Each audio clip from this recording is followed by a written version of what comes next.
plug in my plugs here. There you go. Okay, test. I should be able to hear now. Just get set up. Wired. I also need the game. Hang on a second, guys. Okay, here I am with my Hotline Miami new shirt on. That was such a great game too. I didn't actually stream it, and that is kind of like the Cuphead DLC. I might never stream that. I might never make a video of that, but if you'd like to see that video, please let me know in the comments below, of course.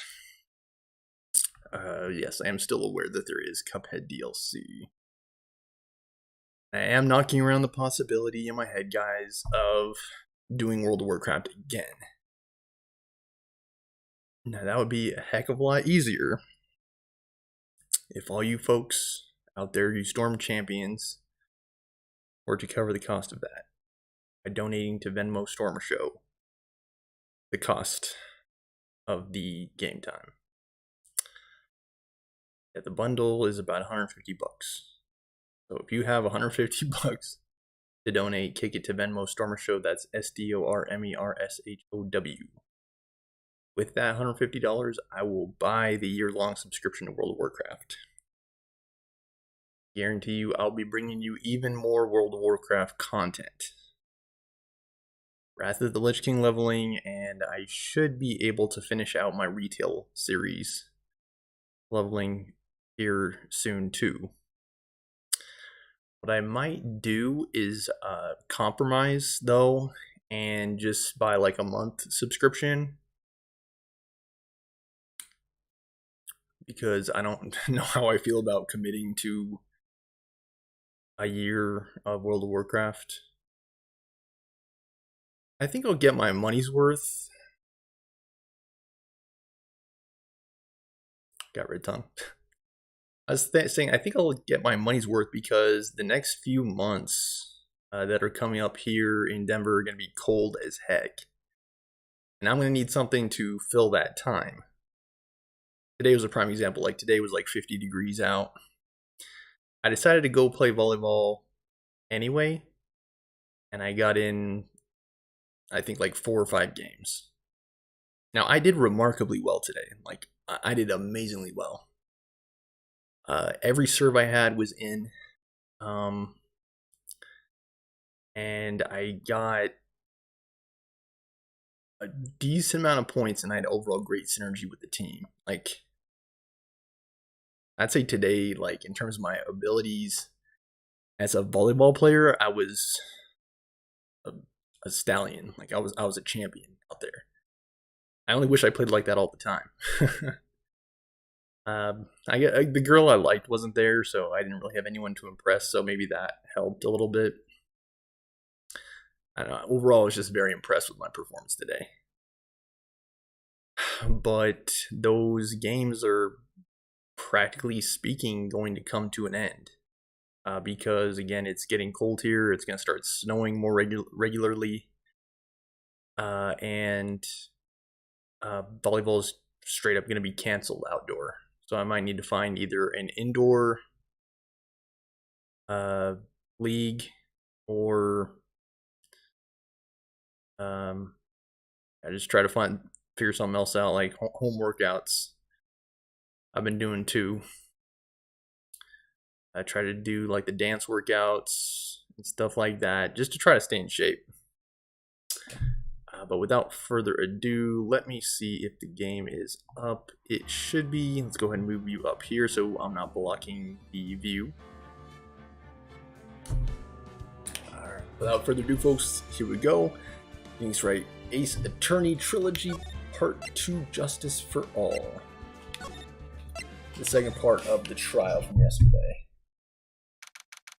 September 8th, 11:43 a.m., District Court. Defendant lobby number 1. Amnesia.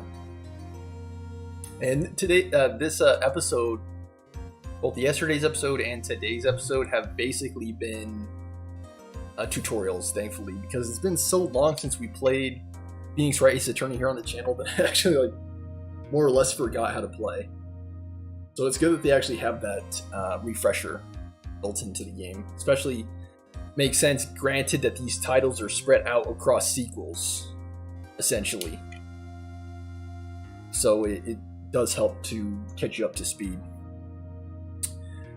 And it's hard for me to say how much or how frequently I will be playing this game on this channel. I would like to say it will at least be in the weekend rotation. So it'll at least be weekly. Perhaps more often than that, given how much fun I'm having with the game. And yes, it's true, I might be able to sneak in a World of Warcraft episode today, guys.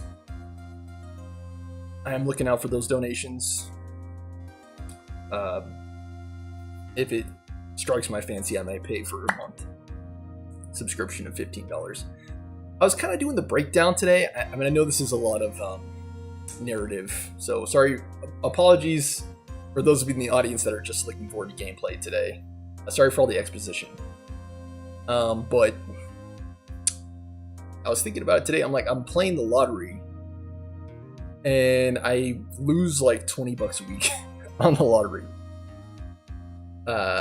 And yes, it's true, there is a pretty massive upside to the amount you're spending, but when you compare the amount that you spend for the lottery to the amount that you spend for World of Warcraft, like, I would probably spend that same amount over the course of something like 2 months. Because I'm spending, again, about $20 a week on the lotto.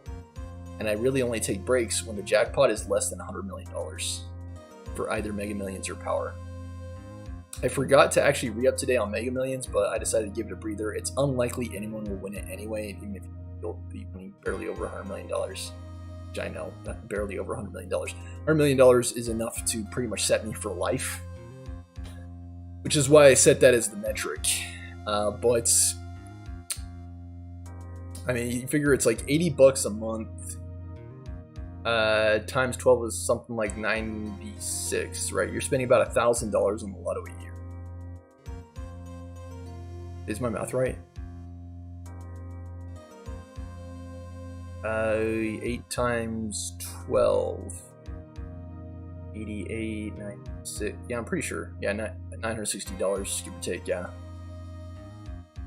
A year for all of those lottery tickets, and it's perhaps less than that because, again, I don't actually participate in lotto when it's low, when the thing is low, but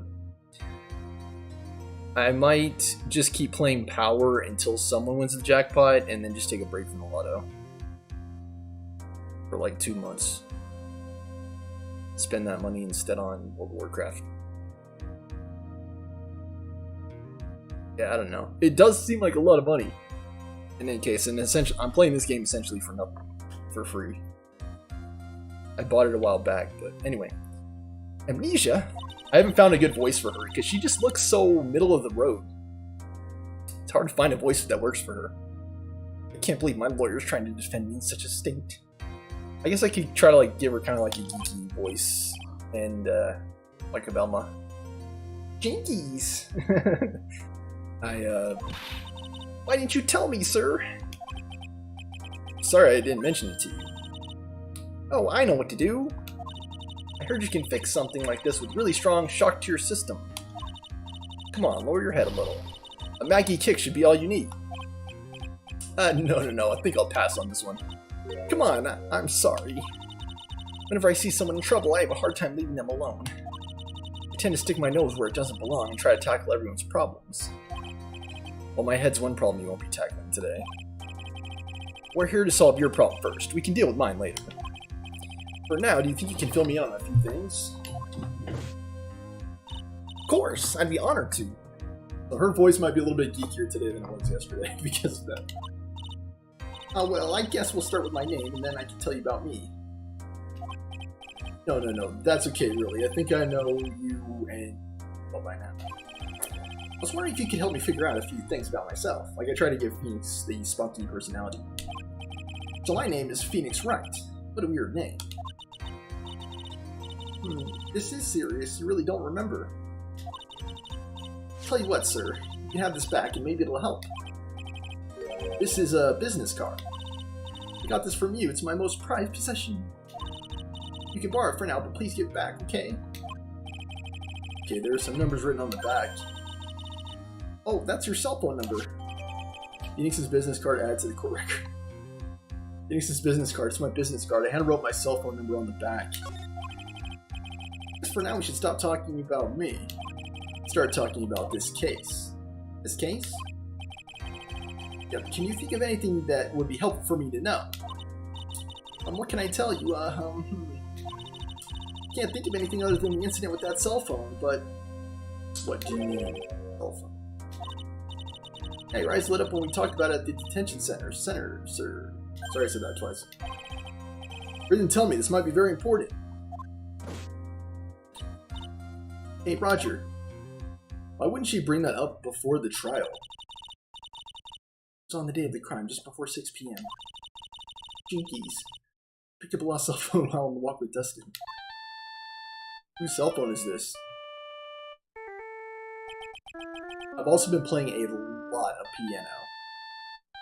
Like a lot of piano, guys, so I might have a couple songs to showcase here pretty quick. All of a sudden, the phone began to ring. I kind of like the setup that I had. And sorry for the ring, guys. Let me try to beat it. There we go. I was saying that I kind of like the setup that we had, like where I was playing through the World of Warcraft leveling series, and every now and then I would break in with a song. Like, let me see if I can do one right now for you all.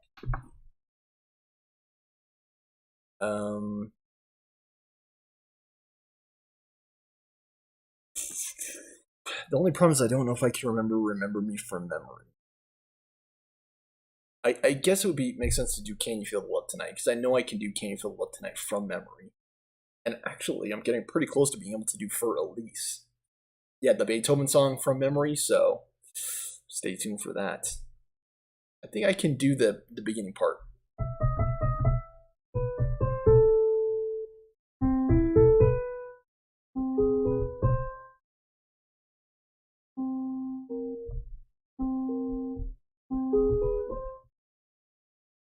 Wondering... Yeah, sorry, I messed that up. It's supposed to be... I don't know how I did it. I think I did it a C instead. Yeah, it sounds kind of mysterious when you do it with a C. It's supposed to be like...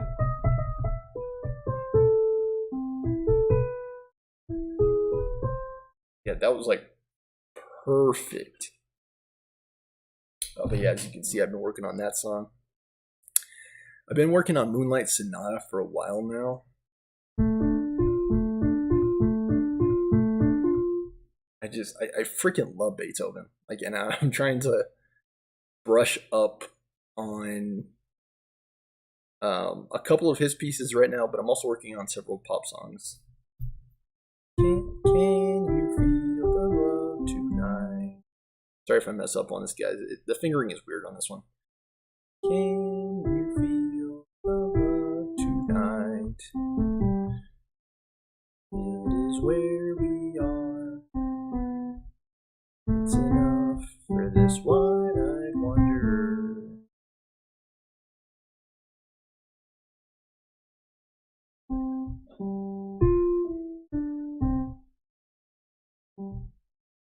To believe the very best. I think I'm mixing up the lyrics too. It's like, no, we got this far. Can you feel? Tonight is where we are. It's enough. Kings and vagabonds leave the very best.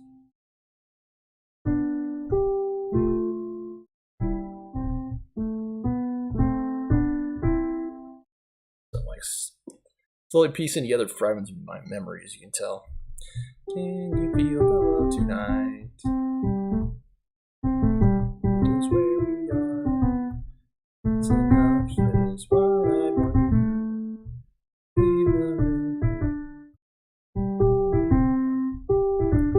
mess up there.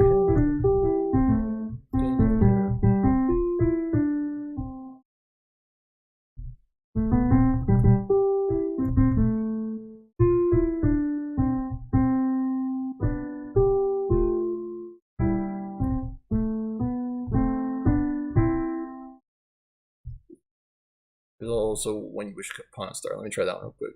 While we're waiting for the phone. See if I can remember it. I'll try not to make mistakes, guys, because I know it's hard to watch when I make mistakes, and I try to avoid it.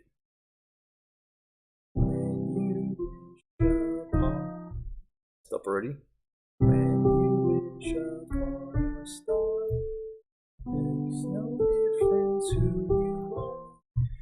Anything your heart desires will come to you. If your heart is in your dream, no request is too extreme. When you wish upon a star as dreamers do.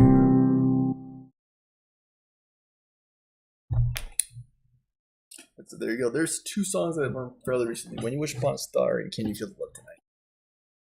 And yeah, one thing I find is like the more frequently I practice, the easier it is for me to remember songs and to be able to play them from the sheet.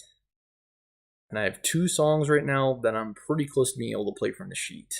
Moonlight Sonata and Into the Unknown from Frozen 2. And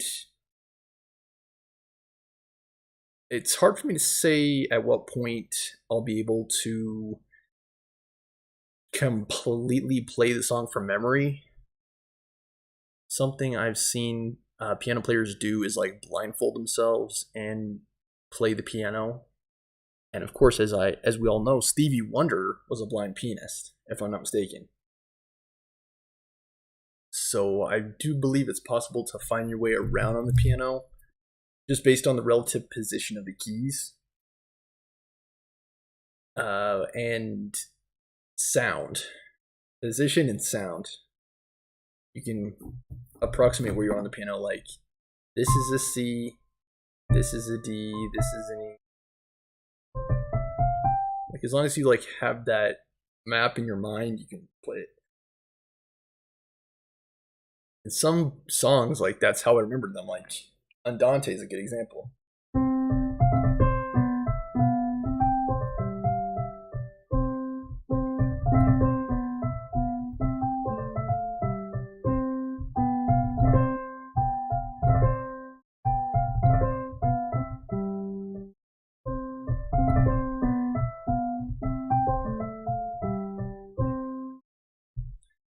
I played that entire song without even looking at the keys.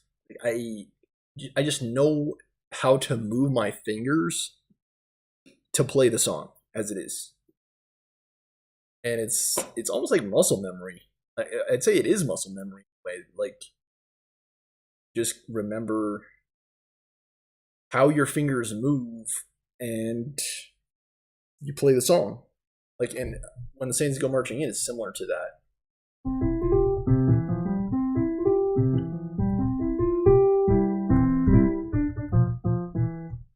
Messed up there.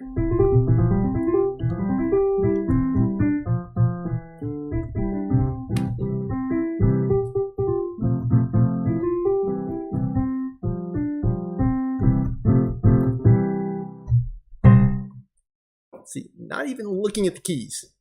And I know the way to move my fingers in order to play the song. And I think that is the key to me being a truly great pianist and me being able to just sit down in front of any piano and to be able to perform and entertain and rattle off different songs, kind of similar to the way I've done the 3 songs or 4 however many songs I just did. All those songs were purely from memory and muscle memory. It's like, from what I remember, the way the song sounds and the way I remember my fingers moving.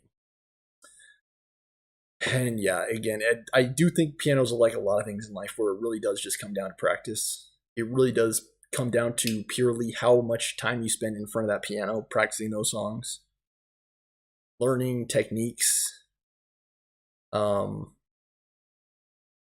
Yeah, I'd say it does take a lot of time practice. But I'll have a lot of time over the next few months with volleyball being essentially canceled. So maybe I'll spend that time catching up on my reading. Actually, I've got a couple books still that I have yet to read. And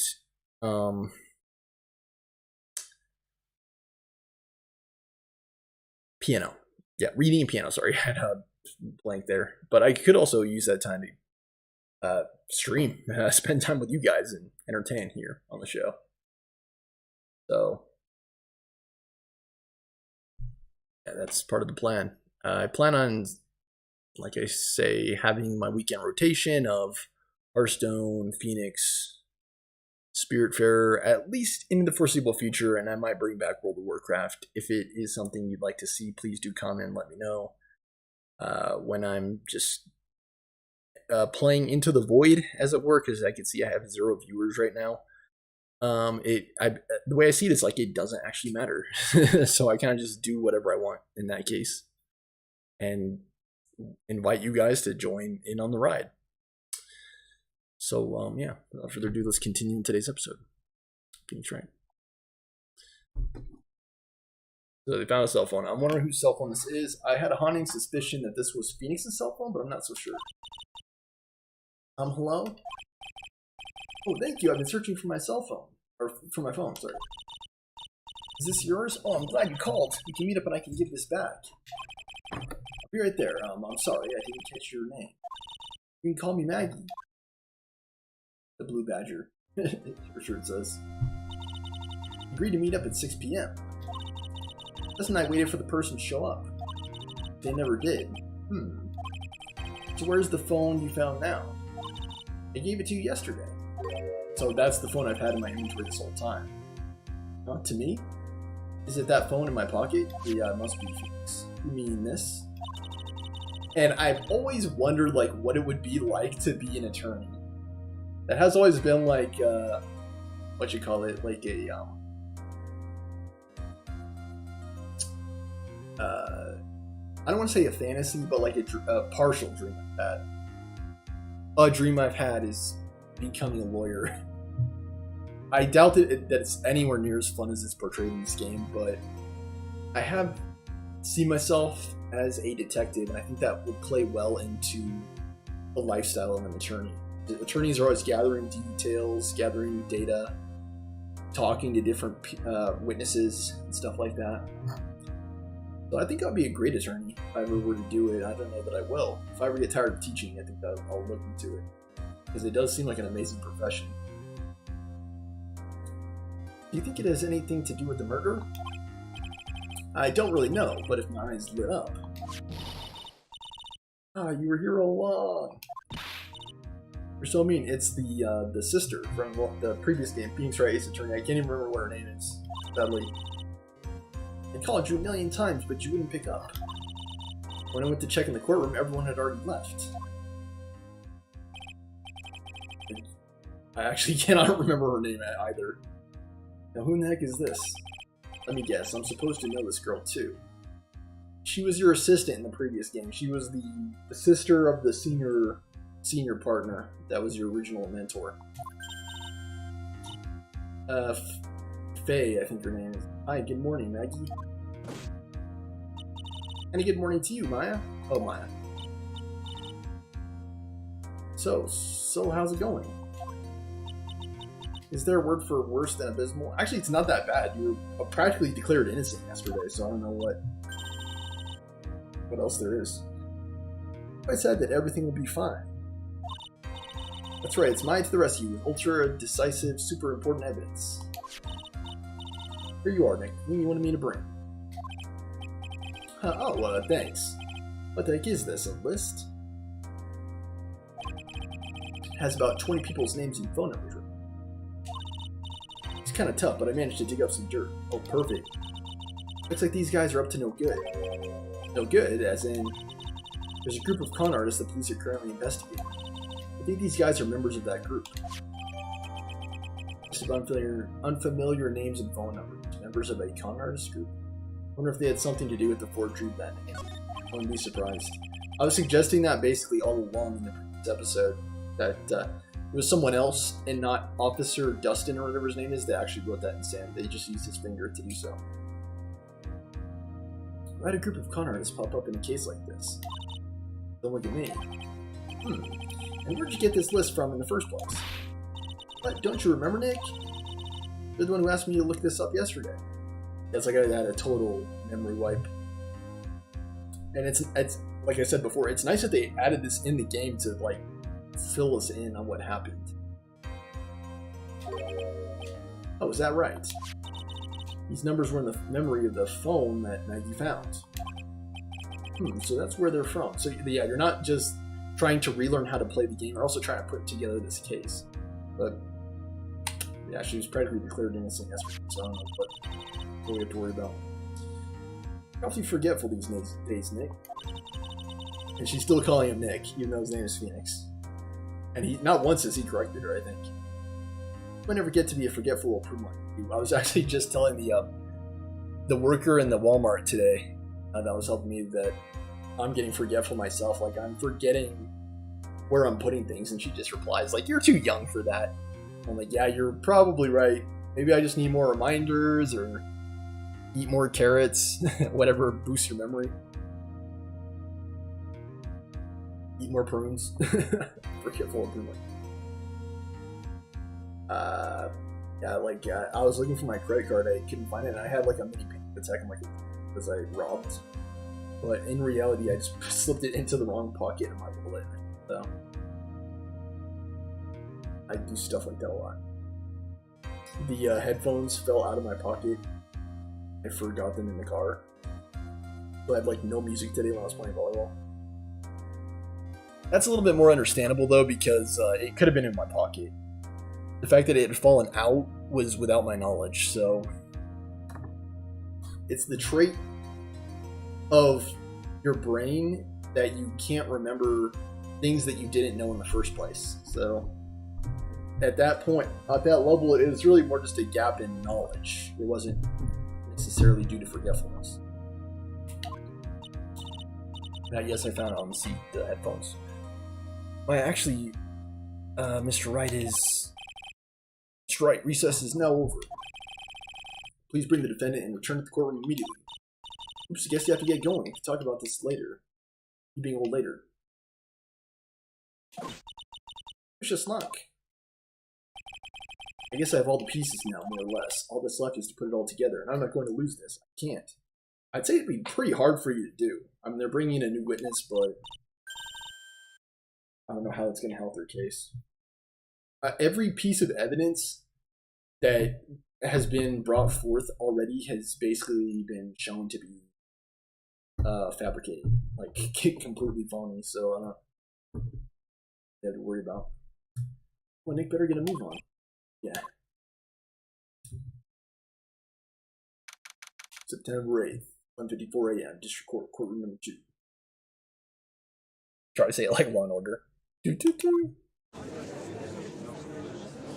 These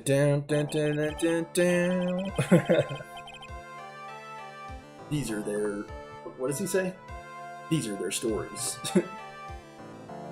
Court will now reconvene. Please call your next witness to the stand, Mr. Perry. Yes, Your Honor. But before I do, if I may say a few words. Objection! What is it, Mr. Perry? It's about the next witness. He has a tendency to say things that rub people the wrong way, you see. I ask that the court might be a little lenient on. There's no need to give preface. Just hurry up and call your witness, please. Yes, Your Honor. The prosecution calls this next witness. He already seems like he's shaky. Like, you're already in trouble, Payne. You're already in trouble. And you're calling this witness who doesn't say the right things, and he's your last straw. The last hill that you have to stand on, and Drifter is taking a walk in the park on the day of the murder. Oh wow, He looks nothing like the homeless population around here. I'll tell you that. He might be a drifter, but he's extremely well dressed. Please state for the name. State for the court your name. State your name for the court. Before I do, I'd like to clarify a little something. Oh, all right. Go ahead. Just now, you introduced my wonderful self to the court, correct? Perhaps as a drifter who is taking a walk. Did I? But I will not stand for that. Now you've tinted the court's eyes and colored me wrongly. Sure, I suppose calling me equality, something about a selection process. Yeah, sorry guys, it was like auto skipping. I was trying to read it as fast as I could. I had no opportunity to do the voice at all. Yes, I understand. I'm very sorry. I'll be more careful from now. Something in there about grades and getting into the university? I don't know. What is he, a human chatterbox? Characters in the last game also had this characteristic too, where they would just like speak in tongues. I have to question him. Fashion, cars, women, glasses, and of course university. First rates only need apply. Glasses? But you aren't wearing glasses. That's enough. You're an witness. Oh, is that how you want to play this? Using your power and influence to keep the young people down. I see how you do that. He kind of sounds like one of my students that I have right now as a teacher who's like, are you just showing your power? Like, no, I'm doing my job. Like, just like the judges here, he's just doing his job. You owe people in your dirty tricks. You thought you had me, but you thought wrong. He's just asking for your name. Sorry, won't help you good. Oh man. I forgive you. Alright, I suppose I can tell you my name. I'm Richard Wellington, the drifting virtuoso with a PhD in drifting. But if you wanted to, you could call me a university student in transit. Well, Mr. Wellington. On the day of the murder, you were taking a strolling through the park, correct? It would appear that you were attached to that word. If you must, then by all means. But I remind you that I am in no way a prepubescent boy out on a walk with mommy. You must know I am... Anyway, please testify to this court what you saw during your walk through the park. See, you said it again, taking a walk. You know you... What witness will do, Mr. What I saw that day. And it would be good to know, because we don't actually know who killed Dustin. Was it Wellington? We don't know. Profiles. Richard Wellington, 22, self-proclaimed drifting virtuoso who's still looking for the Wright College. Again, was he the one who murdered Dustin Prince? And why wasn't Dustin Prince being more careful? I mean, you're a police officer. You're a police officer on a date with another police officer, like, how did this even happen? Like, I actually don't know. It just seems so strange, right? It seems strange that Maggie wouldn't have seen anything, too. Like, it seems like Maggie's testimony would be extremely useful. Especially if she was there on the date that he died. Like, why has she not been questioned yet? I actually don't know. I was at the park all afternoon, deep in thought about my life situation. I can't press him yet. I don't remember all that well, but I do believe it was past 6 p.m. All of a sudden, a police officer falls from above, right in front of my eyes. Okay, so he didn't necessarily see the moment when Dustin got pushed. And Maggie did. See, like, that's her right there. So, again, like, why is it the case that she didn't see anything or hasn't been questioned yet? I still don't know. Without a thought, I looked up, and there I met the eyes of a charming young lady. Of course I remember her sweet face. Is that of the pretty defendant there? The only other thing I saw was the banana that fell to the police officer. It wasn't a banana, though. It was a glove. A certainly decisive testimony. Decisive? Nick, did you hear what he just said? Yeah. That's all you have to say? How can you be so calm? Strange. My mind is very calm and clear. Looks like Maya's back in the courtroom helping me. So this is more like a normal situation from the last game. It's because I believe in my client. You mean Maggie? Yes. And if she really is innocent, then that can only mean one thing. That guy's lying. And I'll question the witness, Mr. Wright. Okay, but just because she was there doesn't mean she was the one who pushed him. Like, again, like, Maggie needs to say something. Like, so you were there, so who else was there, Maggie? You know, you didn't do it, but who did then? You may now question the witness, Mr. Wright. I'll find out the truth no matter how well you craft your lies. Your web of deception. What I saw that day. I was at the park all afternoon, deep in thought about my life situation. I don't remember the time that well, but I do believe it was past 6. All of a sudden, a police officer falls from above, right in front of my eyes. I believe he has an internal contradiction now. I looked up, and there I met the eyes of a charming young lady. First, I remember her sweet face. It was that of the pretty defendant there. The only other thing I saw was the banana that felt the police officer. Okay, now I can start pressing. I almost forgot about that.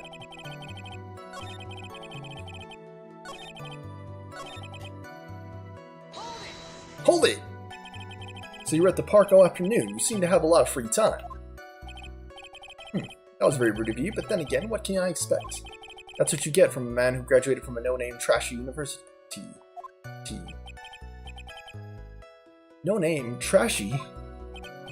Now this might be hard for a mush-headed, feeble-minded baboon like you, but I have to think very carefully about the future of our great country. I can remember there being some university folk like him. People who are just caught up with prestige. But I thought you said you were thinking about which college to go just now.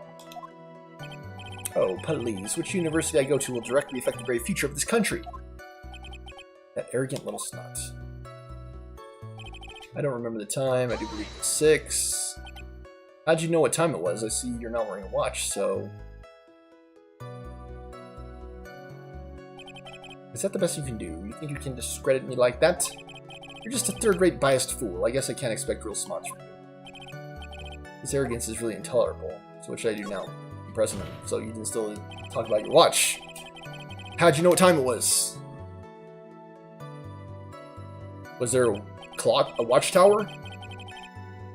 Can't believe I have to deal with a worm like you. You're just a shallow man who can only slam on desks and point at people for fun. Sounds fun to me. Answer the question! I guess I don't have a choice. I'll try to explain it so that even a third-rate simpleton like you can understand. There's this little thing they call a clock at the park. Okay. Did you get that? Do you know what a clock is? It tells you the time.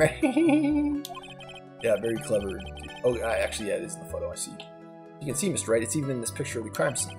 Oh, it is. I looked at the clock, and that's how I knew the time. If you ask me, this whole concept of breaking time apart is total nonsense for watch. That's how life should go, to live without constraints. That's basically what you're saying. Another flood of meaningless words. Then what are laws, then, if not constraints? And we all live by them. They constantly keep our actions in check. And yeah. It's cool. it's really cool. Talk about a first-class waste of time. In any case, and who even wears watches anymore? Everyone has cell phones nowadays. Have you seen my cell phone? Also, it was in my pocket. All of a sudden, a police officer falls from above, right in front of my eyes. Hold it. And how did you know he was a police officer? Was he in uniform? Obviously, you have no idea how powerful my deductive reasoning skills are. With one glance, I could tell just what kind of occupation he held. Again, was he in uniform? And maybe quality shoe, something. Yeah, he was. Yeah, that's what I thought. He was wearing his uniform at the time. And again, you have 2 police officers in uniform on a date in the park, and somehow someone pushes the other one to his death, and no one saw anything. I find that very strange. And they're both in uniform. I believe it was this one. Okay, yeah. Yeah, sorry guys if it seems like I'm asking stupid questions. I see the clock, I see the uniform. These don't seem to be details that are lies, they just seem to be basic facts. Shouldn't that statement have come first? That's pretty impressive. Like, do you think he's figured out what I do? Even I haven't figured that out yet. You're supposed to offer feedback and input that helps guide my line of questioning. That's your practical purpose, Maya, and so far you haven't been very helpful. Like, you're supposed to be the hint person. Without a thought, I looked up, and there I met the eyes of a charming young lady. I don't know what's so silly about this guy. Like, he does remind me of Edgeworth a little bit, but he's like a stuffier version of Edgeworth Wellington. And he's younger, and he's not an attorney, and he's a drifter, but he's perhaps one of the best drifters I've ever seen dressed. He sees the eyes of a lady. Are you sure you got a good look at her face? Where were you when you saw this? I almost have this thing called an eye, Mr. Wright. They use this eye to see things. In case of humans, we have two of them. Yes, even you. I don't care if I have them or not. Did you or did you not get a clear look at her face? Objection! That's what the witness was just about to get to. So why doesn't he say it then? I'd like to request that Mr. Wright not use such a loud voice during questioning. Mr. Wright, please refrain from raising your voice in this court. And please don't make me have to raise my voice. Are you finished? I'd like to continue if that's alright with you. And yet he still did not answer the question. Did you see that? He did not answer the question. Oh wait, sorry. He was about to answer it. It was that of the defendant. I thought he was going to continue that line of dialogue. So you're sure you're not mistaken? Please, don't confuse your pitiful train wreck of a life with mine. I'm what you call a famous brand name product, while you're only a cheap imitation. There's no way someone as magnificent as myself could have made a mistake. Of course, of course. Oh ho ho, of course. Notice anything of interest, witness? The only thing I saw was the banana that fell with police officer. Stop. It actually was more than just one, more like a bunch of bananas. Now, what would be a bunch of bananas doing there? Why would I know such a thing? I'm only telling you what I saw. It's really strange. Maggie never mentioned anything about a bunch of bananas. That's it, Nick. He's got to be lying about the bananas. He could be, but there's no reason for him to lie about there being bananas at the crime scene. And what if it's not a lie? Maybe he thought he was seeing one thing and it was something else. If he mistook something else for a bunch of bananas, then that would be an inaccuracy. Think, Phoenix. It's the glove. My client is innocent. There's no way he could have seen what he says he did.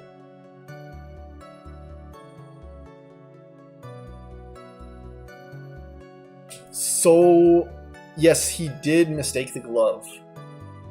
I think the direction we're heading is we're trying to heavily imply that he saw someone else. We can somehow show he's lying. That's exactly what we need to do. She's right. She's got a sharp mind, but I wish I can remember who she is. Is everything okay, Nate?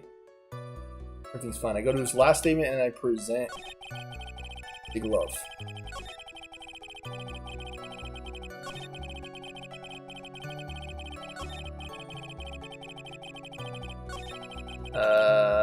Banana. I mean, these bananas?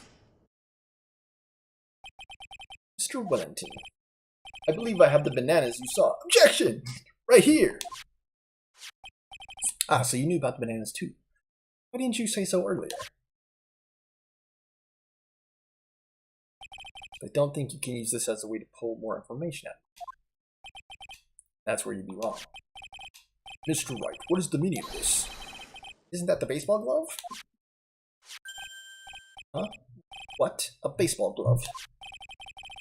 Doesn't it look delicious? Care for a bite? Go ahead, chow down. That's not... It's a... Oh! Your Honor, I think this proves one very important fact. This witness has bad eyesight. He knows nothing about baseball. Loves bananas. I really do want to do this one. He knows nothing about baseball. He thinks a glove is a bunch of bananas. Actually, his eyesight's just not so see. By the way, just how bad are your eyes? Why are you asking me about this all of a sudden? Objection! Your Honor, it's very simple to mistake a glove for a bunch of bananas. Seriously? Are you serious? Are you serious? No, I don't think so. Objection overruled. You're one of those people, yes. You know what I mean. You're like those people who refuse to accept Galileo. You're not open to the possibilities to find out that it's a glove. From view from afar, there's room for doubt. Like, what he's saying actually does make sense. You just have to be, like, quick at the trigger with reading his dialogue. It's like, well, from afar, it looks like a bunch of bananas, but there is a saying in our culture, it's like, everything looks perfect from far away. Like, if you're far enough away, like, anything could look like anything. You just have to be far enough away to not see it, and then it looks perfect. Because you can't see what it looks like. And that was the case of the bananas. And also the case of the defendant as well. He couldn't see the defendant. So, yeah. I mean, if you couldn't see those bananas, I mean, you couldn't see the eyes of the defendant. And that's why I asked you how bad your eyesight is. You're both 2200. I suppose you're going to tell me that's terrible, right? Are you not wearing your glasses today, then? That's because I lost them recently, you see. Are these your glasses? Of course, I was planning on getting a new pair made right away. But you know, my glasses are ordinary glasses, so replace them.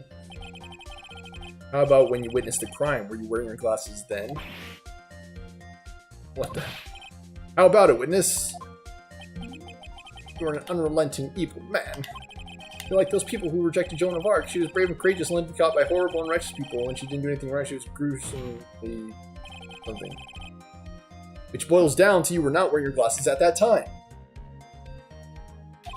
Therefore, the identity of the woman at the scene of the crime and that of the defendant cannot be proven to be the same by this witness. Crucial. Like we don't know that what he's saying is true by extension. But the height difference was only 9 feet. It was very possible for him to see the face of the culprit standing on the upper path. Witness. Please be more accurate in your testimony. Remember, a person's life is at stake. Yes, Your Honor. Now then, please continue with your testimony. Please tell the court what happened next, in the moments after you witnessed the crime. Yeah, it seems like he's already on edge. Since he's choking himself with his scarf. In perhaps gruesome fashion. In the middle of the courtroom, by the way. What happened next? Like his little what they call them, like mini rants actually do make some form of sense. Like like you might be talking about Galileo and Joan of Arc, but like the anecdotes actually do make sense in context. The girl on the upper path ran away as soon as she realized I was there. After that, I immediately called the police station to report the crime. It must have been 6:45 p.m. when I made the call. They must have a lot of free time on their hands since they showed up within 10 minutes. Well, yeah, that's pretty much all they do, is enforce the law. So the person who's on the upper path saw you. Like, there was one time when I reported a crime in the Bay, and when I did, like, there was like at least 20 police officers on the scene. Now, admittedly, it was like a pretty serious crime, but like there was a lot of police at that scene. So the person, I'm pretty sure that's how it happens. Like the police, like they get emergency calls, and then they basically like swarm toward the scene of the crime. That's the reason why there are so many, like, you hear about these like SWAT calls and stuff, like where like police swarm the school because they was reported there was a shooter there. Because again, there's like this swarm. I I don't know how to say it, like sworn mechanic of police departments where like they go to the scene of the crime. And I think it's also a question of resources as well. Like, I think at the call level, it's hard for police departments to fully recognize how many resources are necessary for a given scenario. So I think like they listen for the code. They listen for the code, and then based on what the code is, they respond. But I think sometimes there's kind of like with the Uvalde school shooting. It's like sometimes you get like overwhelming response. I don't know. I could probably spend the entire episode just talking about that. So the person who's on the upper path saw you, and then you ran away. Yes, that is correct. Wait, I thought he said the other person ran away. And the judge just asserted that he ran away. So who actually ran away? That's why even someone without a superior brain like mine can understand that. That girl is the murderer. So you're saying you ran away, she ran away, who ran away? You may question the witness now, Mr. Wright. What happened next? Cross-examination of this witness. Girl on the upper path ran away as soon as she realized I was there. Hold it. She ran away just like that? Yes, she did. She saw me and flew to her nest like the guilty bird she is. I'm sorry, was that a pun too hard for someone with only a third grade education? Third rate education? Actually, that did take me a few seconds to get. Anyway, if she ran away the instant she saw you, how could you tell it was my client? Objection! The witness has already answered that question. He has stated that the defendant is the culprit. This is true, Mr. Wright. I'm striking your question from the record. How can I get more information out of it? Object yourself. I immediately called the police station to report the crime. Immediately as in immediately. I mean, sure, a minute might have passed before I did, but that's the duty of every good citizen, or did they not teach you that at your pitiful school? I think people learn about how to call police in college. Hey Nick, I think you should take a look at the court record for a sec. Must have been 6:45 when I made the call. He died at 6:28. So that, I'm gonna keep pressing him, but that right there is an inconsistency. How do you know what time it was? The detective told me. You know which one I mean. And there was still a clock in the park, so I want the jacket that makes him look like a dropout from a high school. Hey pal, I graduated from a pretty good, top-ranked college. I don't believe this. Doesn't matter. I don't believe I was mistaken on what time I called. And if I'm wrong, then that detective obviously doesn't know how to tell time. Why you're just some lousy kid who... I think the court can see your point. Anyway, how did the police respond? Must have a lot of free time on their hands since they showed up within 10 minutes. So you're saying that the police were on the scene by 7 p.m. You got there before that, I think. There usually aren't many people in that area during that time of day. Suddenly, before I knew it, there were people crawling all over. Dog. Certainly says something about the morals of the people in this country. Can't find anything out of ordinary in his testimony. Why don't you take one more look at the court record? I guess I should. I believe I object to... it's either this one or the next one. I believe it's the third statement I object to. This one, it must have been 6:45 when I made the call, but hold on. It says he died at 6:28, so how does that pan out?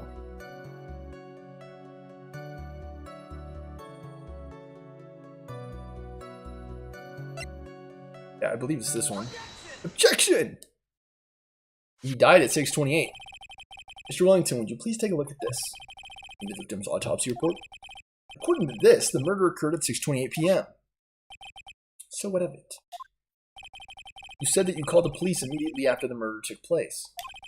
However, by the time you called the police, it was already 6:45 p.m. There's clearly a 15-minute gap there. Do you deny it?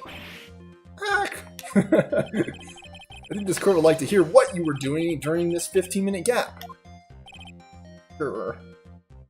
Hiding the body. Objection! Witness was in shock at the time after witnessing a terrible murder. He was in so much shock he couldn't do anything for 15 whole minutes. It's only to be expected that he would be a little dazed. Objection! 15 minutes is hardly what I would call a little dazed. Like, I would say so, like, you were just standing there for 15 minutes. Speechless. Speechless for 15 minutes. Mr. Wellington. Yes? Explain yourself. What were you doing during those 15 minutes? Answer the question. Telephone her. Spit it out. I was searching for a phone booth. A phone booth? You mean you don't have a cell phone? You and your questions. As if you're trying to open all the layers of a Matryoshka doll. You must think you're really something special. Witness. Stop avoiding the questions. I've lost my cell phone. There. Are you happy? Would it happen to be this cell phone in my pocket? Lost it? Unbelievable. You lose your glasses and your cell phone. I believe that all these things that are in my pockets are his things. You must be very scatterbrained when it comes to your belongings. Are you saying that first-rate people are never allowed to lose things? It just seems strange, right? Like, if he had nothing to do with the murder, why are all of his things miraculously left behind on the crime scene? Like, that just seems very strange to me. Like, you had nothing to do with it, and yet you forgot both your glasses and your cell phone at the crime scene. Plain people... Something about plain people understanding. Enough. Oh man, oh man. Wait, hold on a second. He lost his cell phone? Would it happen to be this cell phone? This phone Maggie found? There's no way. Boy, I didn't see this coming. What should I do now? Keep questioning him. Objective necessary. Mr. Wellington, where's your cell phone right now? Is this your actual cell phone? Man, what are you getting all excited about? You seem to be a little confused. I found my cell phone, I'll have you know. See, here it is. Here is it. That's not correct. No, say here it is. Oh, I see. So this is not actually his cell phone. Looks like he's got his phone. Unless it's a replacement cell phone. I thought that just maybe this was his. It is possible it was his and he just replaced it. That is completely possible. Well then, I think we've cleared this issue up. At the time of the murder, the witness did not have a cell phone because he lost it. Therefore, the delay in his call was caused by his search for a phone booth.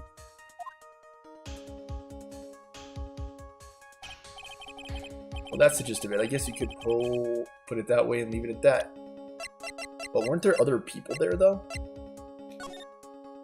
Yeah, I mean, look at that. There's like 3 or 4 other people there. So, and there's a phone booth right there. So, how does that make sense? Like, there was like 3 or 4 other people there and a phone booth, so how is it possible? Can I object now, or...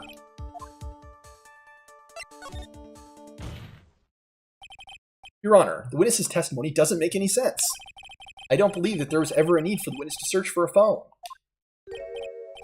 How dare you! Objection! You can't just make outrageous claims like that. You don't have any sort of proof, do you? Don't you? Well, yeah, of course. This evidence should be good enough, I think. Alright, let's have this proof then. Please present proof that the witness had no need to search for a public phone booth. Probably because there's one right there. Take that. It's quite simple, actually. Please take a look at this. The crime scene photo? Is there a problem with it? Oh, there's nothing wrong with the picture. But if you don't understand my logic after looking at it, something's wrong with you. No! It's a phone booth. That is correct. All the defendant had to do was walk 3 steps.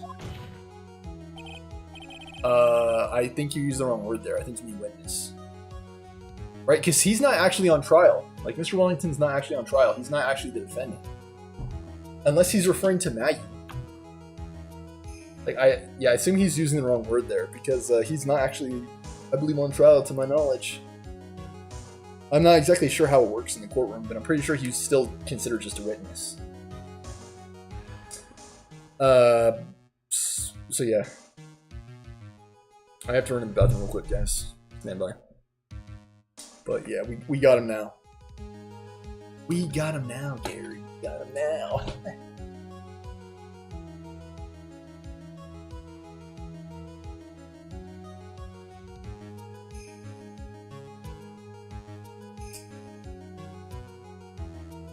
Yeah, guys, I'm feeling it. I got knowledge.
I kind of wish that they had like a 3-month subscription.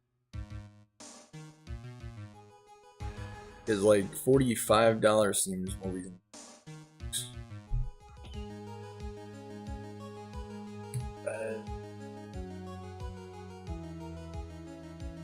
Bunch of numbers. I wonder how far on Dragonflight is. I'm not sure actually.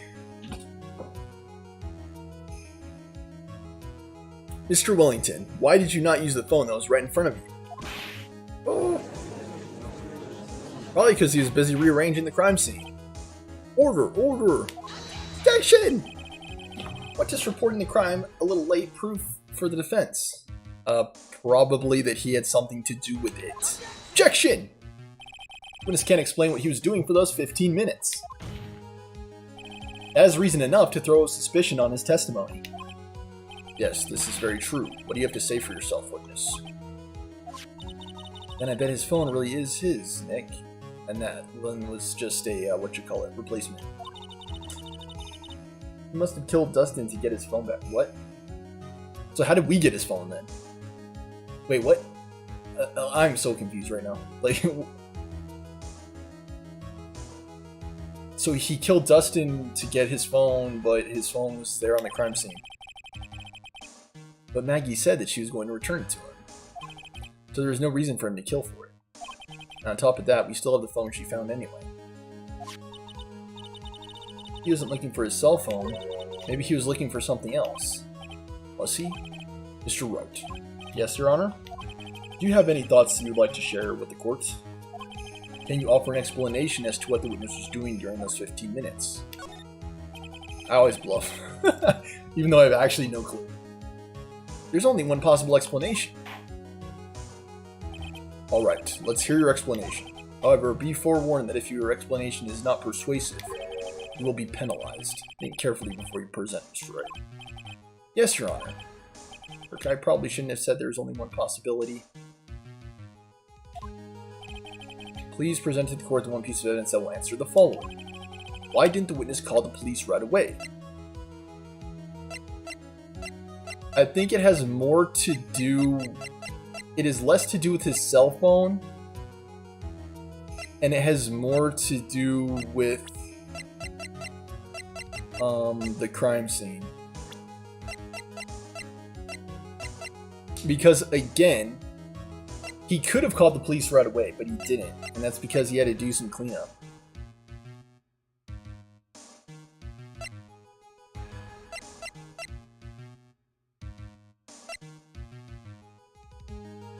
Can I look at this?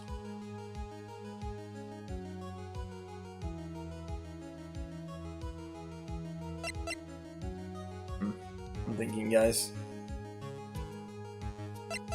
So we know it. I think it's a mistake to present the cell phone here because it's being confirmed that he could have called the police without the cell phone. Because there was a phone booth there, he was looking or doing something else. Looking for or doing something else. Was he looking for his glasses? Are those his glasses? That is kind of a hunch. I don't know if it's safe to present that. But I think maybe I should. I believe he was looking for his glasses, but again, why would he not call then? I'm gonna try it. Hopefully it's not wrong. Mr. Wellington. What? Don't do that. You almost gave me a heart attack. These are your glasses, aren't they? Oh, where did you find... Ah! I believe the court all heard what you just confessed to. That these glasses are in fact yours. It's all yours. I'll tell you where they were found, Mr. Wellington. These glasses were found under the victim's body. Under the victim's body? How did they get there, Mr. Wellington? Order, order. Now wait a second, hold on. I didn't confess or confirm anything. Your Honor, I think the answer is quite clear here. As he fell, Dustin Prince grabbed the culprit's glasses. The culprit knew that he had to find his glasses and search frantically for them. What he didn't realize was that they were under the victim's body. And that's why it took him 15 minutes to make that call. But again, still, like, he couldn't see the phone booth for 15 minutes? Like, I would think that in this case scenario, if there was a murder that took place, you would call before looking for the glasses. I'm pretty sure most sane people would have done it that way. Because it seems like that's a little bit more important than your glasses at that time. But there's all kinds of questions now, like, how was it the case that 15 minutes passed and he didn't know where his glasses were? When he specifically saw Dustin. But again, that area that the officer fell in looks kind of big, so that's somewhat understandable. I know how hard it is to find things, so maybe he did actually spend all that time looking for his glasses. Mr. Wright, are you indicting the witness as the real murderer? Of course, that's precisely what I'm doing.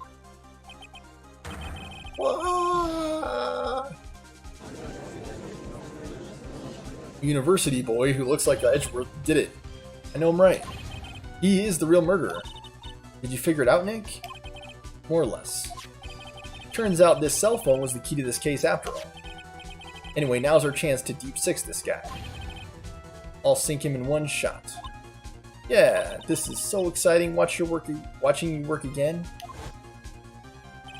Somehow my old self is coming back to me. Time to sink or swim. Everything rests on the edge of a knife. This is the moment I've been waiting for. Order! Order! Order in the court! Attention! Your Honor, the defense is making a mockery of this court. Without any solid ground to stand on, he accuses the witness of being the murderer. Yeah, that's right. I'm no criminal. This third-rate fraud of a lawyer. In that case, why don't we look at it from a different perspective? Let's hear your explanation as to why you're not the murderer. Why, that's easy. For example, there's the name the victim wrote. What about that? Oh, you mean the name Maggie? Yeah, even an idiot like you can read that, right? But we already know this was not written by the victim himself. After all, the defendant's name is Maggie, and the victim was left-handed. Again, you could still write with your non-dominant hand. The real question is, would he have known the correct spelling of his girlfriend's name? And I believe he would have. Because not only did they work together, they were also boyfriend and girlfriend. And they'd been dating for something like 6 months. So I do think that's extremely strange that he would not know how to spell her name. In other words, in order to make the defendant look guilty, the real criminal used the victim's right hand to write her name on the ground. What? But wouldn't that mean the real criminal was someone the defendant knew? Otherwise, how else would that person know her name was Maggie? Maggie. That is a good point. The witness didn't even know Miss Bird before this trial. I forgot. Is there any way this creep would have known Maggie's name beforehand? There's always a way. It would be best if I could prove the witness had a chance to learn that the defendant's name was Maggie. Will the defense please present its case? How could the witness have known the defendant's name? The list.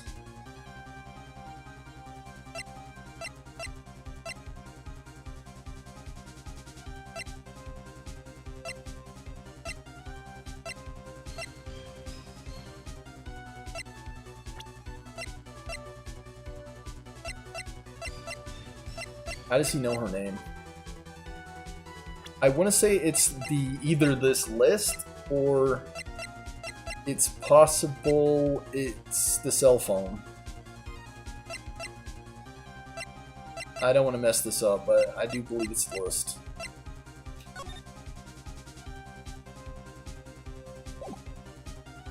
I was wondering if he maybe saw her like name badge or something, but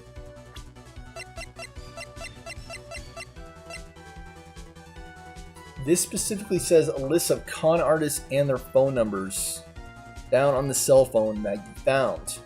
So that wouldn't necessarily have Maggie's name in it.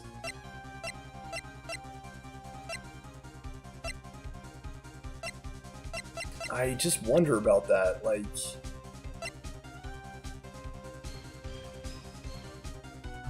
It's possible he overheard them having a conversation too. It's possible he was eavesdropping. But how would I confirm that? Oh.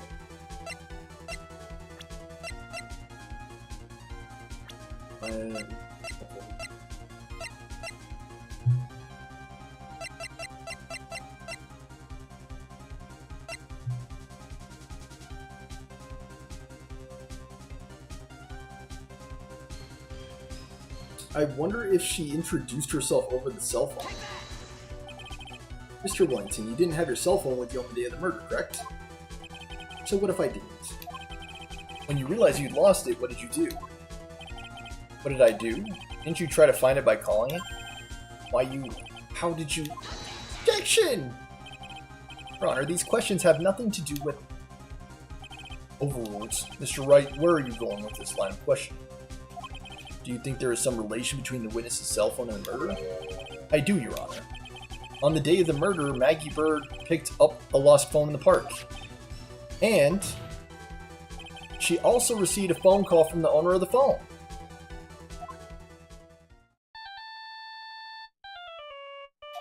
She introduced herself.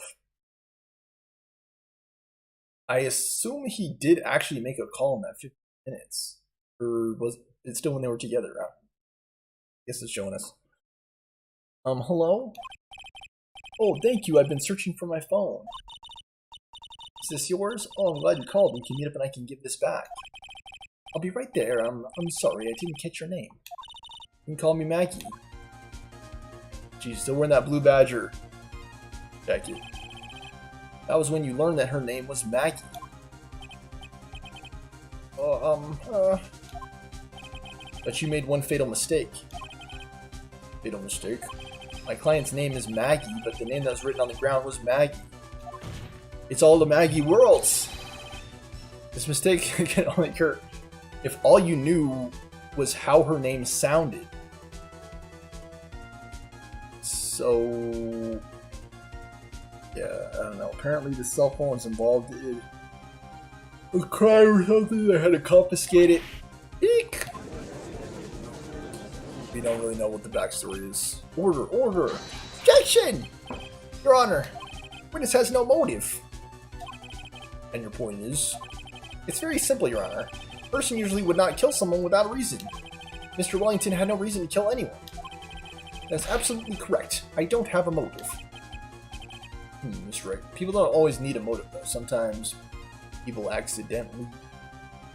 Negligent homicide is a thing. They're going to ask me to confirm his motive, though. Your Honor, can you explain what motive this witness could have had? Yeah. It's very simple, Your Honor. I don't think he would have needed to kill Dustin Price, but maybe he was doing it to cover up his crimes. I'm going to present the list, I'm pretty sure, here. Are you sure, Nick? If I said I can't offer an explanation, then the trial's over, right? Yeah, but... Now then, please present to the court the proof that the witness had a motive. This list of names on the phone.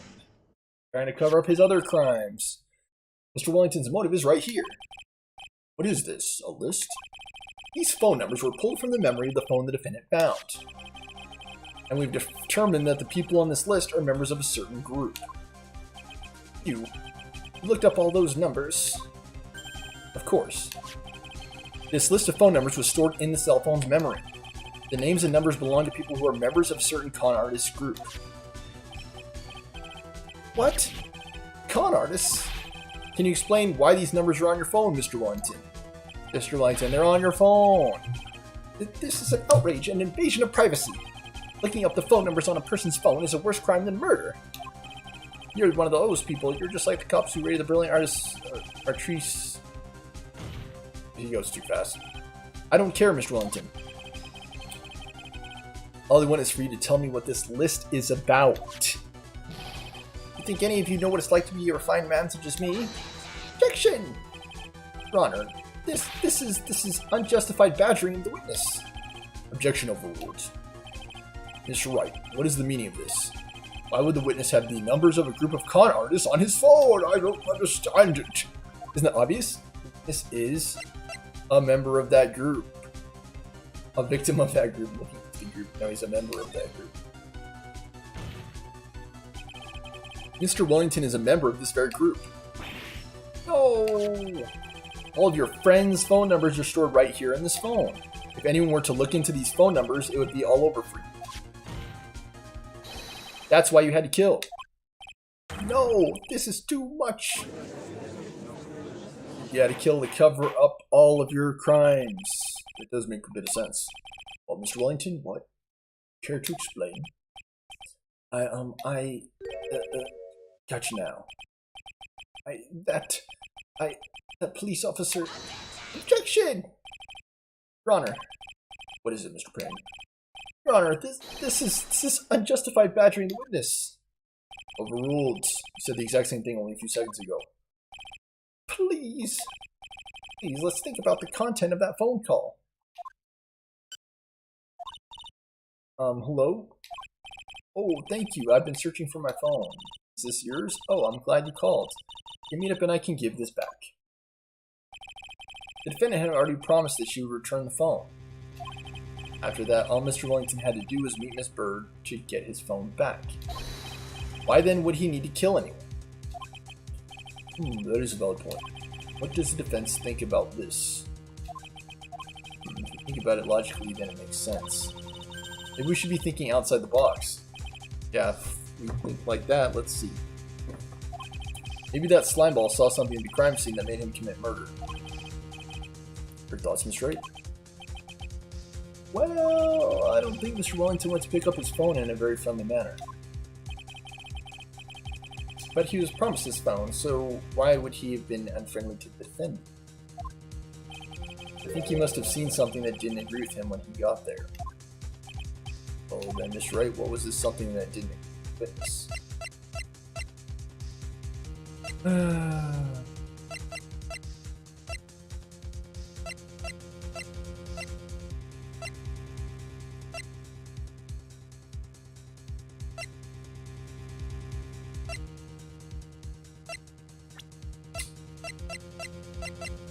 Was it his lawyer? I have a funny feeling it has something to do with Maggie, but I'm not exactly sure.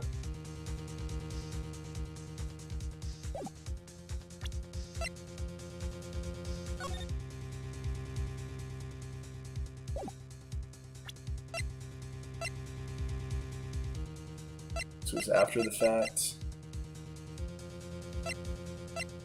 It is saying that he never showed. They never showed.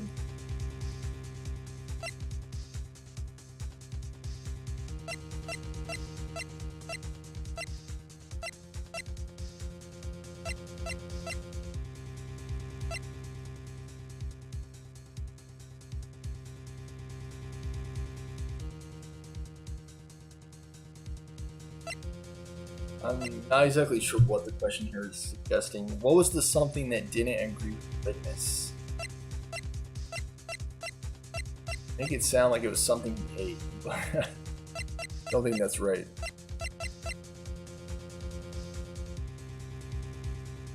Was it Dustin himself? If I get this wrong, guys, I'm gonna check out the guide. Mr. Wellington saw was the victim.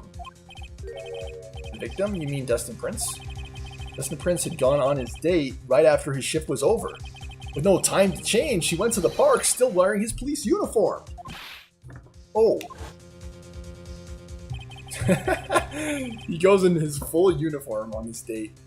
Dorker. The girl that picked up my phone is with a policewoman. Sorry, a policeman. He couldn't have known they were going out, so he began to worry. He was afraid the policeman would ask a few questions before returning the phone. If I do anything suspicious, he might run a check on my phone. In his mind, it was possible they'd already run a check on the phone. He went into a panic. Is that what you're saying? Exactly.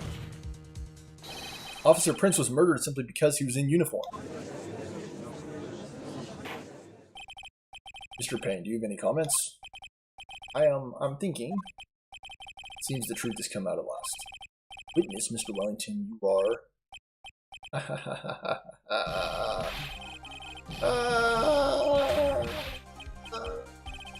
Impressive, not bad for a person with a third-rate education. What's that supposed to mean? The evidence. Evidence! That guy's really creeping me out.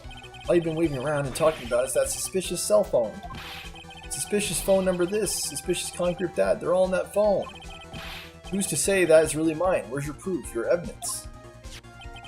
Some proof that this phone is yours? I already told you earlier. The phone I lost, I've already found it. You don't even have the slightest idea who the phone in your hand belongs to. You can be sure it isn't mine, you simpleton. What? Again, how do we know that's not a replacement phone? How do we know that? Feels good to see you squirm. We do seem to have a problem on our hands with this phone. Whose phone is it? Without knowing that, it's meaningless as evidence. Your Honor, this is bad. I can't let him turn the tables on me like this. This cell phone. There has to be something I've overlooked. There's got to be. Fingerprints are good. Is that the answer, though?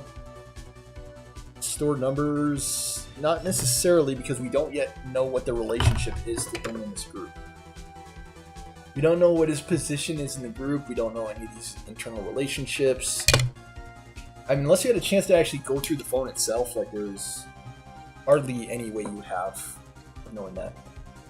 I mean, even in my phone, I'm thinking, like, is there... Yeah, I think there is some... Like, if someone were to come across my phone, I'm pretty sure they could figure out whose phone it was by checking the contacts and stuff, but... I'm gonna say fingerprints. Even though we don't have fingerprints. I've got it. We should check for fingerprints. And if they were his fingerprints... Fingerprints. Yes, Your Honor.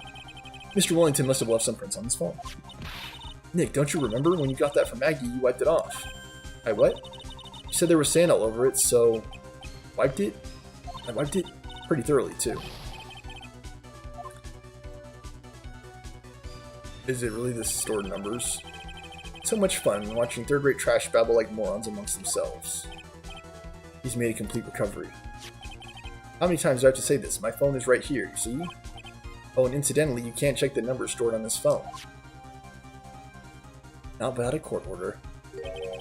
Must have glitched because all the numbers just magically disappeared. Gotta be joking. He erased all the numbers I was going to use as evidence. Mr. Wellington. What's this? By the tone of your voice, it sounds like you still have some fight left in you. Where did you finally find your cell phone?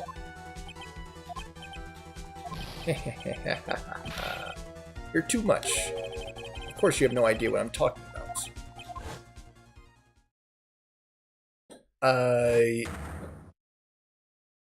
Now I remember.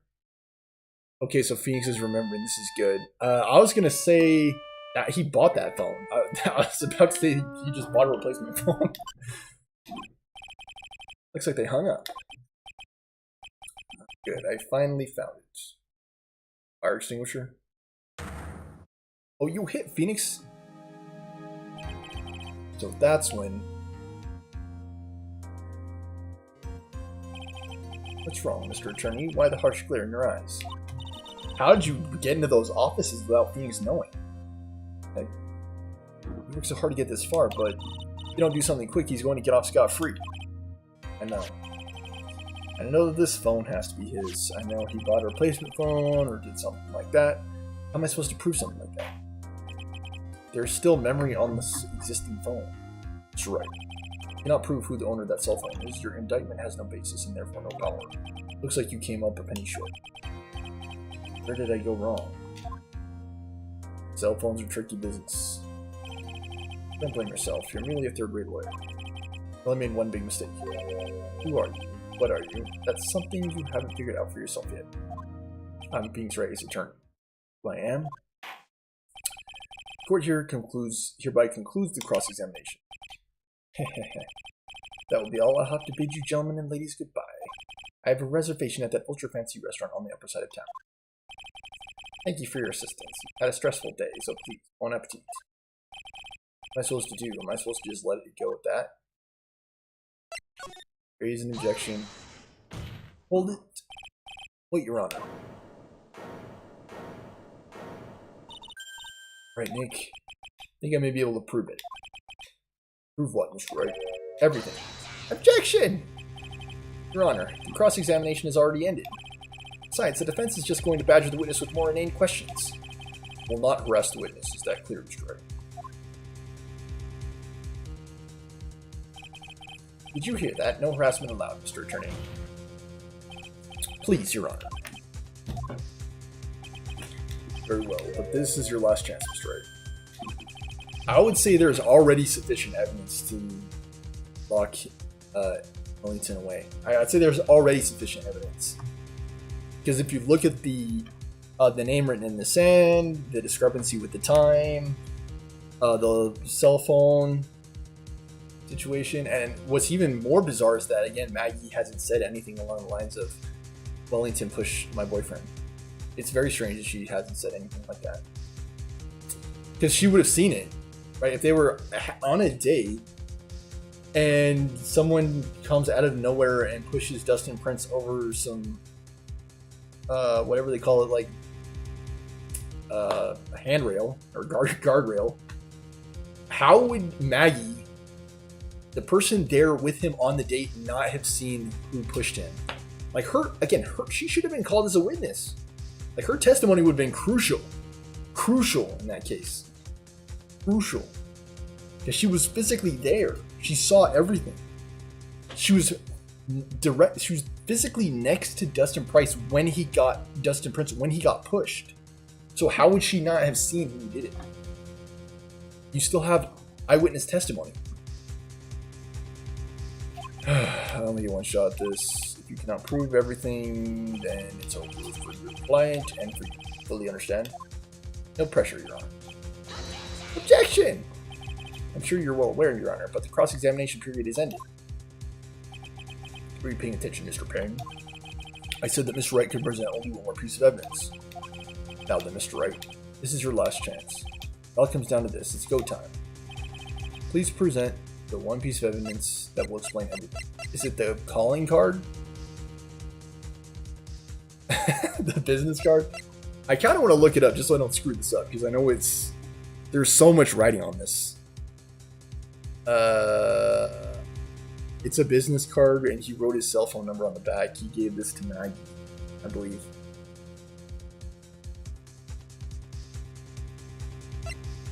All right, you guys, I'm gonna cheat. I don't care. I just don't want to screw it up again.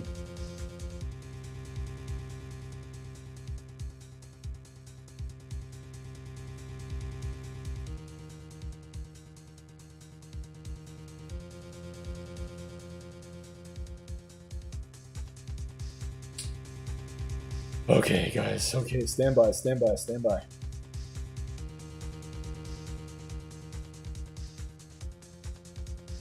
We are so far along. I believe it's the business card.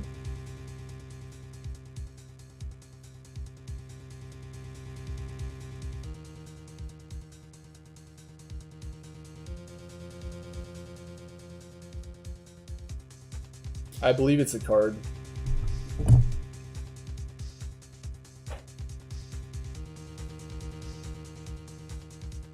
Yeah, it is the card. Sorry, guys. I couldn't put it together what the relationship was. I had a hard time figuring out what the relationship was. But yeah, I had a funny feeling with that. Why, thank you. How nice. Here, please have one of mine.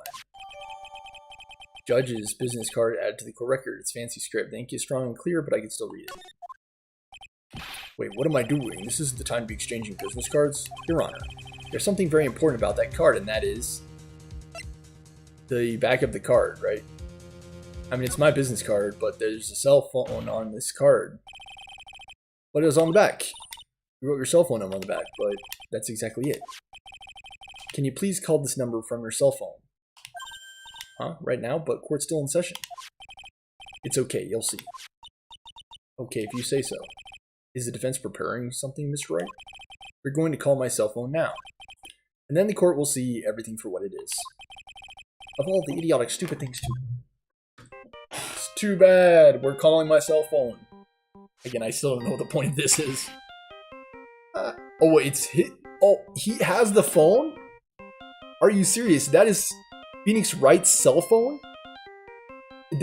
Are you telling me they have the same cell phone? Are you saying they had the same cell phone? And that's why he... I don't know, I'm kind of just still confused. So, Maggie gave Phoenix both phones. He hits Phoenix, takes Phoenix's phone by mistake. Why is my phone... What's with the stupid sounding ringtone? That's actually Phoenix's cell phone, I guess. I'm still very confused. I guess it's Phoenix Wright's cell phone. I don't know. Maybe his memory had something to do with it. I don't know. Mr. Wellington. How strange. I could almost swear that you're holding my phone. No, it can't. By the way, before I forget, thank you very much for the lump on my head this morning. I don't think I need to explain any further except to say, you stole my cell phone! Yeah, when you went to retrieve your cell phone, you mistakenly took the wrong one. It was actually my phone that you took. Again, how is it even possible that even with Phoenix having missing memory that he didn't know his cell phone was gone? And they had the exact same cell phone. I thought he bought a new phone. I'm like, okay, so you bought a new phone. Really? But actually, in actuality, they just had the exact same phone. So that is what happened. Knocked out by Mr. Wellington. He's a man who lives on his pride and self-image alone. Your Honor, in order to hide his involvement with the con artist group, he's become paranoid and has lost all ability to make rational judgments. I almost was able to make it through this entire episode without referring to the guide. But again, I didn't want to make such a big gamble on the card. I guess I just had to connect A, B, and C a little bit better that time. Because, again, he had a new phone. Phoenix's card had his number written on the back.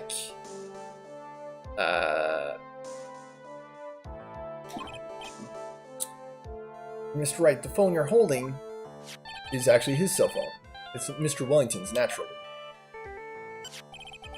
Speaking of that, man, how is he, Mr. Wright? He was arrested and he's been taken away, Your Honor. Very well. Now then, this court finds defendant Maggie Bird not guilty. Whoop! She wasn't even close. She wasn't even close in this episode of getting pinched. Like, it was much closer to Wellington. That's all. This court's adjourned. And can someone please tell me how I was not able to infer that the phone that Wellington had was Wright's cell phone? How did Phoenix not know his phone was gone? I feel like he wakes up from his amnesia and he's like, oh, what the? I have a cell phone? I don't know whose phone this is, but I have a cell phone. My phone's gone, but it doesn't matter. Like, how would Phoenix not know that? Like, he's just like, what's this cell phone doing? What the? Like, again, just very strange. I knew that the real you would shine through eventually. I'm so moved by what you've done for me, sir. And I will do everything I can to represent in the Police Native American Academy. Thank you so much, Mr. Wright. You're a saint, you really are. I feel really bad for Dustin. He didn't do anything to deserve this. And again, where was your freaking testimony? Maggie. Not my Aunt Maggie. Like, Maggie, where was your testimony? Like, again, if this were a real life case, her eyewitness testimony would have been critical. Like, it would have been critical for this case. Like, how is it possible? They were on a date. He got pushed. She was physically there with him. She saw it all. How did she not see it was him? How did she not see it? I really don't know. Where was your testimony? Probably because of me. I didn't even testify. My whole life has been nothing but a whirlwind of bad luck and failures. Not only that, but you failed to testify. Whole life, it can't be that bad, can it? Since I was 6 months old when I fell from the 9th floor of my apartment building. How did you survive that? I've been hit by all sorts of vehicles, gotten sick from all sorts of food. Okay, this seems random. Failed almost every test I've ever taken, experienced almost every kind of disaster. I never won or even tied at a game of tic-tac-toe. My life has really been nothing but a string of disasters. That is pretty bad. Up until I went to college, I was known as the Goddess of Misfortune. Again, totally random. And at the academy, everyone called me Lady Luckless. Lady Luckless. What's worse is that my misfortune always seems to latch onto those around me. What do you mean? When I see someone in trouble, I always try to help. That's right, you were talking about this earlier. It happened again recently too, sir. There was an old lady pacing back and forth by the pedestrian crosswalk. I gave her my hand, and before I knew it, we were having dinner at my house. Oh, I'm sure that Dustin's gone because of me. That's not true. I mean, you could have done something. You could have either have prevented him from being pushed to his death, or you could have testified against Wellington. Either one would have been fine. You might not have been directly responsible for Dustin's death, but you definitely could have helped in the trial. That's true. That glove didn't even have any sort of special meaning. It's just a present to say thanks for covering one of my night shifts. Okay. Oh, I see. Everything was all my fault. Dustin's death, your head being all messed up. I don't think my head's that messed up. You were hit over the head with a fire extinguisher. I'm surprised you didn't go into a coma. Or at least have, like, a concussion or something. I'm going to find a new life for myself starting now. Okay, great. Next time we meet, I'm sure I'll have found a whole ocean's worth of good luck by then, sir. After all, the Goddess of Misfortune is only a name. You bet I'm going to make it. I promise. Next time we meet, I'll only be an unlucky person instead of a goddess. I think this does not translate well, because a goddess is always a good thing in our culture. Even if you're like the goddess of bad luck, I'd say you're still a goddess of something. That's pretty remarkable. That's the spirit.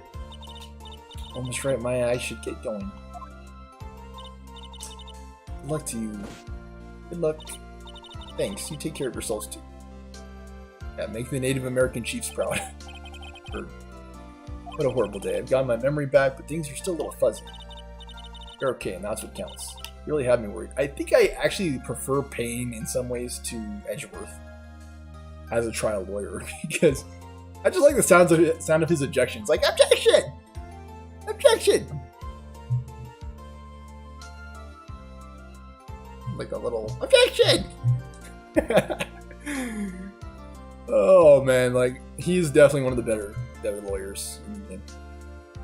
But you're okay, and that's what counts. You really had me worried. Come on, let's go back to the office. I'm afraid to ask, but here it goes. Again, how did he even get in the office without Phoenix noticing? Like, he got in the office, he took the fire extinguisher off the wall, he hit Phoenix over the head without Phoenix seeing anything. I don't know. This might sound bad, but who are you? What? I thought you said you got your memory back. All I remember, Maya, is that night, okay? I don't remember anything else. Everything really did come back to me. Dick Gumshoe, everyone. That is his name, right? Detective Gumshoe. He's someone I've had clashes with in the past during certain cases. Overall, though, I'd say he's been an ally. More often than not, he's never been like an adversary of Phoenix. Gumshoe. He's kind of filled the role that he did in the previous episode of being a witness. Like that's been Detective Gumshoe's role in the series over time. He's just been like a key witness during the case.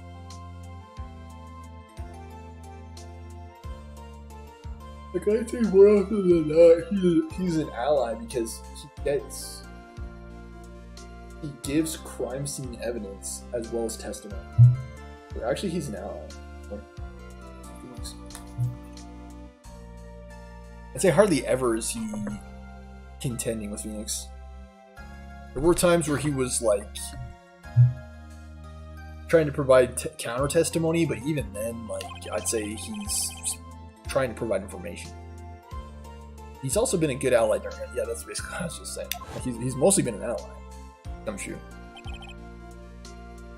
Judge. I'd say Edgeworth has been more of a Flash enemy. He's a lovable, kindly old man who's easily swayed by other people's opinions. But in the end, he always comes up with the right verdict. This person, I haven't got a clue. He seems to know me, but maybe he's mistaking me for someone else. Yeah, Payne was only in, I believe, one trial in Ace Attorney, and I believe it was like one of the very first episodes of Ace Attorney. I believe it was it. For the majority of Ace Attorney, Edgeworth was the main prosecutor.